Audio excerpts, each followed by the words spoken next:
Vous pensez que le voyage vers le Far West était une grande aventure pleine de liberté, d'espoir et de nouvelles opportunités? C'est précisément cette image que les films et les récits ont véhiculée pendant des décennies. Des chariots bâchés, roulant paisiblement à travers des paysages infinis, des familles se dirigeant ensemble vers un avenir meilleur. Mais cette idée est loin de la réalité. En vérité, ce voyage était une lutte impitoyable pour la survie. Des mois de faim, de maladie et d'épuisement attendaient tous ceux qui se mettaient en route. Il n'y avait ni sécurité, ni confort, seulement des chemins poussiéreux, une météo imprévisible et la peur constante de ne pas y arriver. Beaucoup de ceux qui sont partis n'ont jamais atteint leur destination.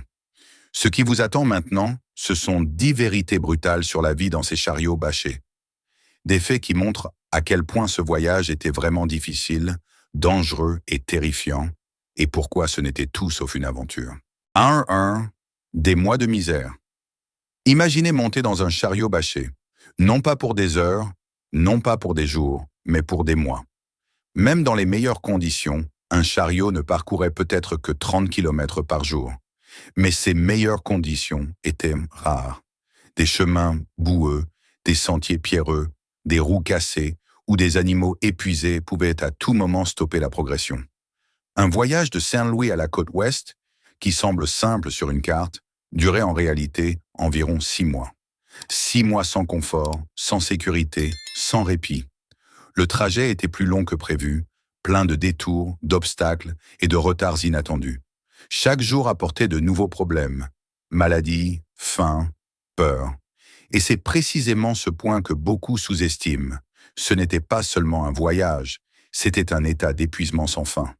Les semaines se transformaient en mois, et à chaque kilomètre supplémentaire, l'espoir devenait plus lourd que le chariot lui-même. Beaucoup de gens atteignaient leur destination complètement exténués, s'ils l'atteignaient. 2. La mort était toujours présente. Aussi difficile que fut le voyage, le pire n'était pas l'épuisement, mais la proximité constante de la mort. Personne ne pouvait se sentir en sécurité, peu importe sa force ou sa préparation. La réalité est effrayante. On estime qu'entre 4 et 10% de toutes les personnes sont mortes sur ces routes. La plus grande menace était la maladie. L'eau potable était rare, l'hygiène presque impossible. Le choléra se propageait rapidement et devenait l'ennemi le plus mortel des voyageurs. Le typhus, la diphtérie et d'autres infections ont également coûté d'innombrables vies. Les enfants, en particulier, avaient un peu de chance de survie s'ils tombaient malades. Mais les maladies n'étaient pas les seuls dangers. Des accidents survenaient constamment. Des gens tombaient des chariots, étaient écrasés par les roues ou se noyaient lors de traversées de rivières. Même de simples blessures pouvaient être fatales, car l'aide médicale était pratiquement inexistante. Et peut-être le plus terrifiant, la mort finissait par devenir la normalité. Les familles devaient souvent continuer leur chemin, même après avoir perdu un être cher. Il n'y avait pas de temps pour le deuil, seulement la contrainte d'avancer. 3. Ils ne dormaient pas dans le chariot. Beaucoup de gens croient qu'à la fin de la journée, les chariots bâchés devenaient un refuge sûr, un endroit où les familles pouvaient se reposer et trouver protection. Pourtant, la réalité était tout autre. Ces chariots n'étaient pas des chambres à coucher. Ils étaient remplis jusqu'au bord avec tout ce qu'une famille possédait. Outils, vêtements, provisions, souvenirs d'une vie qu'ils avaient laissée derrière eux. L'espace intérieur était si exigu que même s'asseoir devenait inconfortable, sans parler de dormir. C'est pourquoi la plupart des gens passaient leur nuit dehors. Imaginez-vous allongé sur un sol dur et inégal, nuit après nuit, sans matelas, sans protection. Quand il faisait chaud, la chaleur stagnait dans l'air et vous privait de sommeil. Quand il faisait froid, le froid s'insinuait lentement à travers chaque couche de vêtements jusqu'à vos os. La pluie transformait le sol en boue, imbibait les couvertures et rendait tout humide et lourd. Le vent s'acharnait sur les abris improvisés, comme s'il voulait les emporter à tout moment. Et lorsque le temps devenait complètement incontrôlable, il ne restait qu'une dernière option désespérée. Chercher refuge sous le chariot lui-même, entre les roues, la poussière et la saleté. Après des jours, des semaines et finalement des mois sans véritable sommeil, le corps commençait à lâcher. La fatigue devenait un état constant, impossible à secouer. Chaque matin ne commençait pas avec une nouvelle énergie, mais avec un épuisement encore plus grand que la veille. Dormir n'était pas un moment de repos, c'était une autre lutte pour tenir le coup. 4. La météo était un ennemi invisible. S'il y avait un adversaire que personne ne pouvait contrôler, c'était bien la météo. Elle était toujours là, toujours imprévisible et souvent impitoyable. Les chariots bâchés n'offraient qu'une illusion de protection. Leurs bâches étaient en fait d'un simple tissu qui devait être traité à l'huile pour repousser un tant soit peu l'eau, mais même ainsi, cette protection restait peu fiable et fragile. Dans les plaines ouvertes, la pluie tombait rarement doucement d'en haut. Le vent la fouettait latéralement dans l'air, la poussait sous la bâche et la laissait s'infiltrer dans le chariot. Les vêtements étaient trempés, les provisions commençaient à se gâter, et il n'y avait presque aucun moyen de se sécher ou de sécher ses affaires. Mais la pluie n'était qu'une partie du problème. Quand le ciel était clair, venait la poussière. Des nuages interminables de sable fin étaient soulevés par le vent et se déposaient comme une seconde peau sur tout. Elle pénétrait dans les yeux, la bouche et les poumons, se déposait sur la nourriture et les vêtements, et rendait même la respiration difficile. Il n'y avait aucun endroit où lui échapper. Et c'est précisément ce qui rendait la météo si destructrice. Ce n'était pas une tempête isolée ou une courte averse, mais une contrainte incessante, jour après jour, sans répit. Elle affaiblissait les gens, leur volait leur force et rendait chaque étape encore plus dure que la précédente. Shiokrank. Chaque trajet était un supplice. Imaginez-vous assis dans un véhicule sans suspension, sans amortissement, sans aucun confort, et ce, non pas pour des minutes, mais pour des heures, des jours et finalement des mois. C'était exactement la réalité dans un chariot bâché. Les chemins n'étaient pas des routes, mais des sentiers inégaux et labourés, pleins de pierres, de trous et d'ornières. Chaque mètre ressemblait à un coup porté à tout le corps. Les fameux prairies schooners, les plus couramment utilisés, étaient hauts et étroits. Cette conception les rendait instables, de sorte qu'ils vacillaient à chaque obstacle et menacèrent de se renverser. Les roues en bois roulaient directement sur chaque pierre, chaque inégalité, sans aucun amortissement.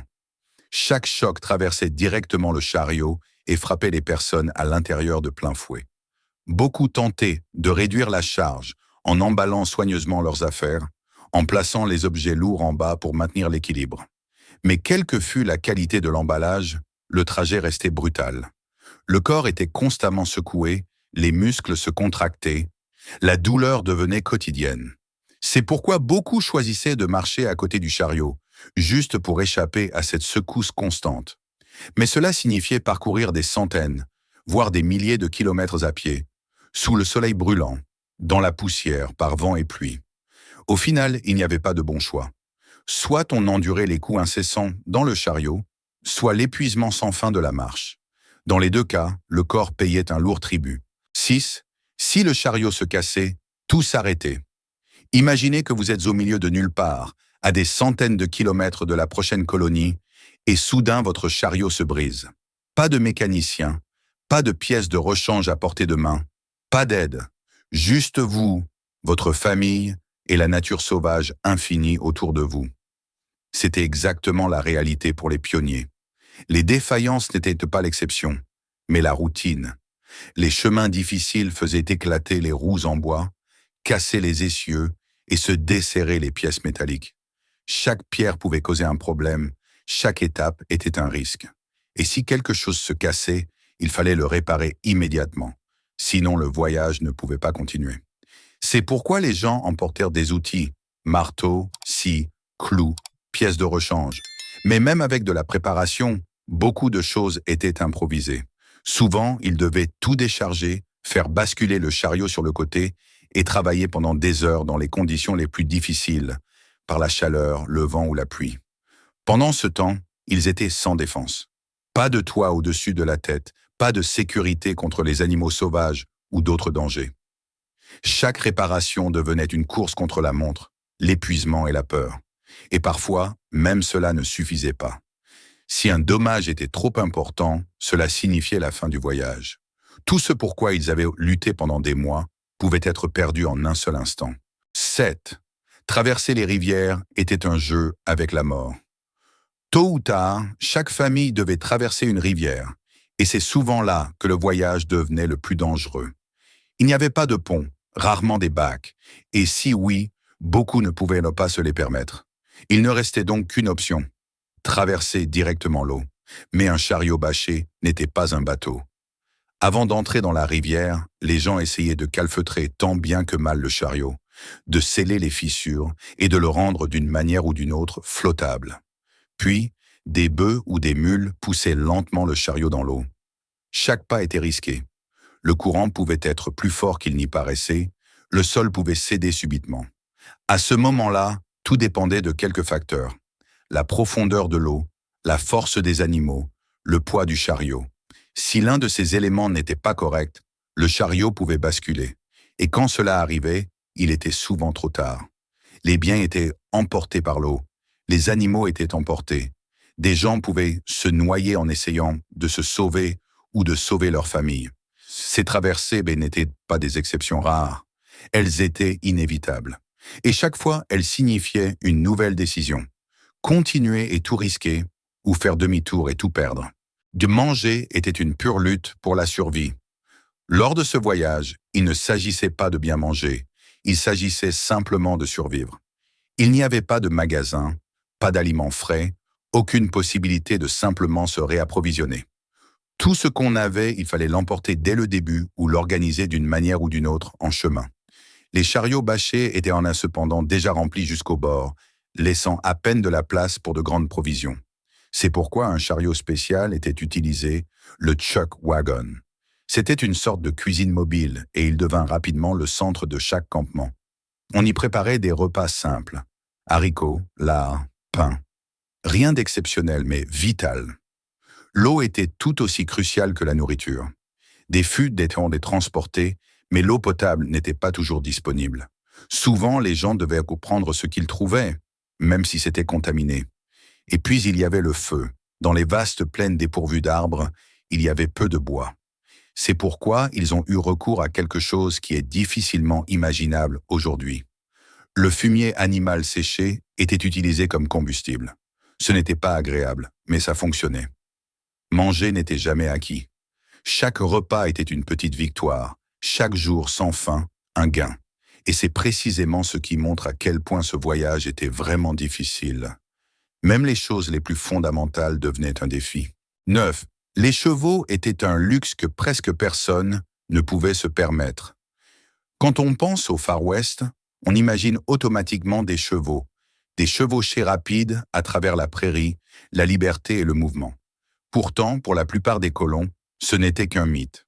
En réalité, les chevaux jouaient en à peine un rôle dans ce voyage, car ils étaient tout simplement trop chers et trop exigeants. Les chevaux avaient besoin de bonne nourriture, de beaucoup de soins, et étaient sujets à l'épuisement. Pour les familles qui avaient déjà tout misé sur ce voyage, c'était un risque qu'elles ne pouvaient pas se permettre. Au lieu de cela, elles misaient sur les bœufs et les mules, des animaux plus lents mais nettement plus robustes. Ces animaux pouvaient se contenter de ce qu'ils trouvaient en chemin. Herbes sèches, plantes clairsemées. Ils étaient plus résistants, tiraient de lourdes charges sur de longues distances et résistaient mieux aux conditions extrêmes. Les bœufs, en particulier, sont devenus l'épine dorsale de tout le voyage. Mais cette décision avait un prix. Le voyage devenait plus lent, plus laborieux et encore plus long. Chaque kilomètre prenait plus de temps, chaque étape devenait plus ardue. Et c'est précisément ce qui montre la différence entre l'imagination et la réalité. Le Far West n'était pas rapide, pas élégant et certainement pas glamour. Il était lent, difficile et sans compromis. D'ici, le chariot bâché n'était pas un foyer, mais une limite.